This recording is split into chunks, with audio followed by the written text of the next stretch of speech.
నమస్తే వ్యూయర్స్, ఇవాల్టి చిట్కా ఏంటంటే కాకరకాయ కారం పెట్టిన కూర, కాకరకాయ వేపుడు ఏదైనా మీకు తినాలని ఉంటుంది.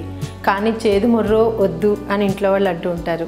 అసలు ఆ కాకరకాయను ఉడికించేటప్పుడు కాకరకాయ చిన్న ముక్కలుగా చేసి దాన్ని కూడా ఒక్క ఉడుకు రానిచ్చి, అంటే అందులో ఏం వేయాలంటే మామిడికాయ ముక్కల్ని జోడించి ఉడికిస్తే కనుక ఆ కాకరకాయలో ఉండే విపరీతమైన చేదుతనం తగ్గుతుంది. దాని తర్వాత మీరు దాని కాకరకాయలో కారం పెట్టి కూర చేసినా, లేదా కాకరకాయ ముక్కలు ఉల్లి ముక్కలు జోడించి వేపుడు చేసినా చాలా కమ్మగా, అంటే ఆ చేదు యొక్క ఇంటెన్స్ తగ్గిపోతుంది అని ఇంట్లో అందరూ ఎంజాయ్ చేస్తారు.